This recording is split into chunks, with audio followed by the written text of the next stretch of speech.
Hey toy fans, it's Roberto here doing another unboxing, and this time I am doing something a little more Halloween themed since it is the season at the time of my recording this. So I'm going to go into one of the monsters that I own that I haven't opened yet, and it's Neca's an American Werewolf in London, and it is the Ultimate Kessler Wolf. So this is a deluxe figure, comes in a pretty big box. It's got some sweet like pics of the actual figure on the side. It's got the poster from American Werewolf in London. A classic 80s horror movie. If you haven't checked it out before and you're into horror movies, give it a watch because it's a lot of fun. It's got some good gore. One of the best werewolves pretty much in werewolf movie history. It looks just an awesome looking wolf. You can get this or get Shining, not Shining, The Howling or Silver Bullet, but this one is as good as any for my money. It's a great looking werewolf. Anyways, American Werewolf on London on the back. It's got a blurb. What's it say? Let's see. It says David and Jack, two American college students, are backpacking through Britain when a large wolf attacks them. David survives with a bite, but Jack is brutally killed. As David heals in the hospital, he's plagued by violent nightmares of his mutilated friend, who warns David that he is becoming a werewolf. When David discovers the horrible truth that contemplates committing suicide before the next full moon causes him to transform from a man to a murderous beast. Wow. Yeah, they pretty much give you the whole breakdown on the back there. It's pretty crazy that they even talk about suicide on the back of a toy. Like, what is is there a age on this thing? Just says not for 0 to 3. So that's pretty crazy. It's got a window box so you can see the figure, which is pretty awesome. Sorry for the glare, but we'll get them out so you can actually see them, and I can enjoy this figure, which I haven't. I think I remember pre-ordering them and then just looked at the box, was really impressed by that, and then that was the end of it. I just put them away.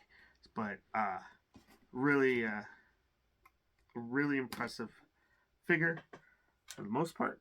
Looking in the box now, hopefully it doesn't just break when I open it, just because it's a NECA figure, and they tend to do that. So I'll say a little prayer first, and then see what happens. Anyways, it's a big old hunk of plastic, and then it looks like we got a street diorama inside of the box, so that's pretty cool. If I want to just put them back in, I might, depending on my storage situation. He may end up back in the box sooner than later, but we'll see. We'll see how that goes. Let's see if I can get him out without breaking anything too crazy.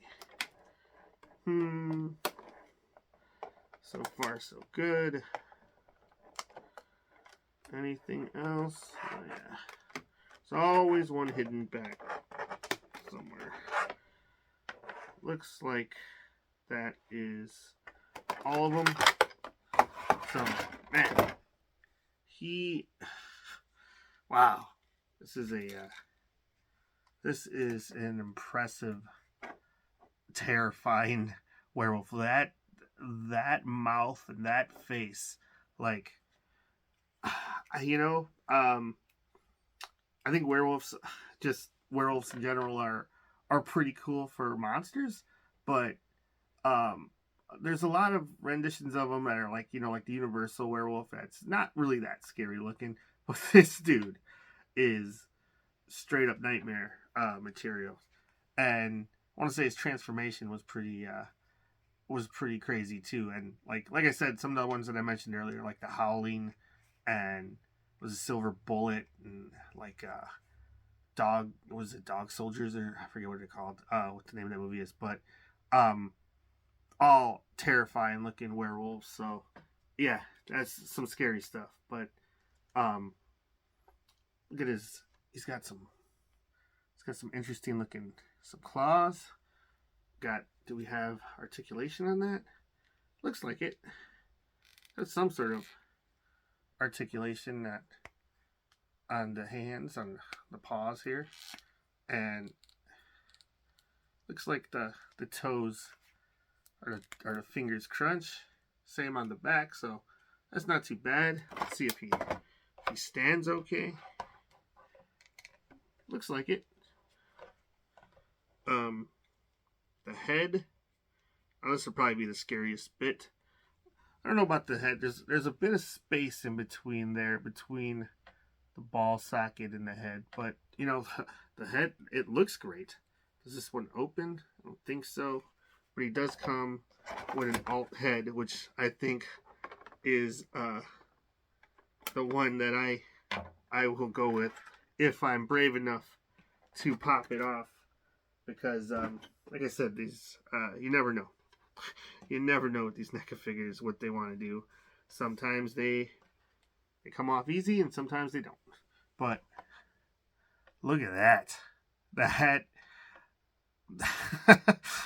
Jesus, if that's coming after you, just lay down and die.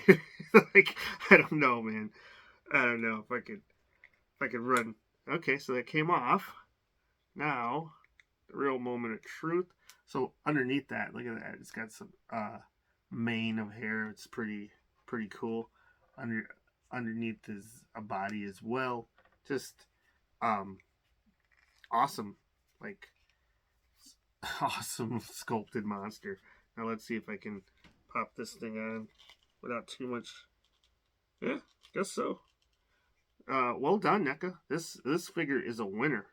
That went on nicely. It feels like it's just a ball joint and it's moving around. And oh my god, like happy Halloween! Open the door with this face, and kids aren't coming back for candy to your house ever again. Like, that's pretty crazy. Anyways, my initial, like, I'm a big enough fan of the movie that I was like, the figure would be worth it. But honestly, I picked them up because I wanted a counterpart for my Mezco Solomon Kane whenever that arrives. If it ever comes out. I haven't heard any news on that thing since I pre-ordered it forever ago. But I thought this would be a cool werewolf. But this, the movie is awesome. So if you haven't checked it out, do that. And, like, till then, you can have some fun crossovers. I was like, oh, well, you know, maybe Lady J just was in the forest for some reason. And then, but looking up close, this matchup, she's dead. She's officially dead if this thing gets a hold of her. Holy crap. So, yeah, maybe you need both of Flint and Lady J for that type of action. Because this thing is pretty nuts. Its legs are, like, it's pretty movie accurate, so I can't really do much complaining. But, and it's pretty crazy because you can fan out its arms. Like, the articulation on the arms for a monster is pretty impressive. But, like, and I remember it was kind of sprawled out in the movie, kind of low like that. But it's like his arms and legs are pretty thin, but it's all movie accurate, I would say. But pretty sure you can do some fun stuff with this thing. It's just for something on all fours. It's pretty cool. Anyways, happy Halloween. Thanks for watching. Like, subscribe, leave a comment. Let me know if you picked this figure up, if you like the movie, if you picked up the other, like the Nazi werewolf. I had that thing pre-ordered, and something about it, I don't know, like, it just felt kind of wrong for just buy a Nazi werewolf for me personally, so I didn't go through with that one. And, you know, it's like, for something I wasn't a huge fan of, it was about $35. And, you know, this one wasn't that much more. So I just went with the classic werewolf as opposed to the one that was dressed as a Nazi, which, you know, it looks cool. I'm not going to knock you for if you got it, but for me, something about it, I had it in my cart, and I was just like, I'm going to cancel it for now. Maybe I'll kick myself when it turns out to be a super collectible, expensive figure in the future. But, you know, whatever. Thanks for watching. Like, subscribe, leave a comment, and see you next time. Bye.